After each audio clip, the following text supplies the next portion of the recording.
ഇന്ന് നമുക്ക് കാമ്പുപ്പേരി ഉണ്ടാക്കാം. ഒരു കഷ്ണം കാമ്പെടുത്ത് അത് റൗണ്ടായി അരിഞ്ഞ് നൂലൊക്കെ കളഞ്ഞ് ചെറിയ കഷ്ണങ്ങളാക്കി അരിഞ്ഞു വെക്കുക. അതിനുശേഷം ഉരുളിത്തട്ട് അടുപ്പത്ത് വെച്ച് വെളിച്ചെണ്ണ ഒഴിച്ച് ചൂടാകുമ്പോൾ അതിലേക്ക് ഒരു പിടി അരിയിട്ട് മൂപ്പിക്കുക.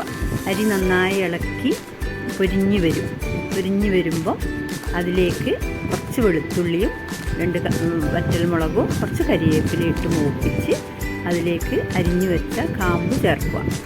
കാമ്പ് ചേർത്ത് ഇളക്കി പാകത്തിന് ഉപ്പും 1 ടീസ്പൂൺ മഞ്ഞൾപ്പൊടിയും ഇട്ട് നന്നായിട്ട് ഇളക്കി യോജിപ്പിച്ച് അതിലേക്ക് കുറച്ച് വെള്ളം സാധാരണ കാമ്പിനുണ്ടാവും, എന്നാലും ഒരു കുമ്പിൾ വെള്ളം ഒഴിച്ച് ഇളക്കി അടച്ചു വെക്കുക.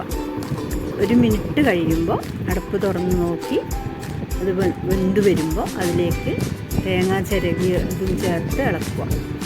വെള്ളം വറ്റി വരുമ്പോൾ കാമ്പുപ്പേരി റെഡിയാകും.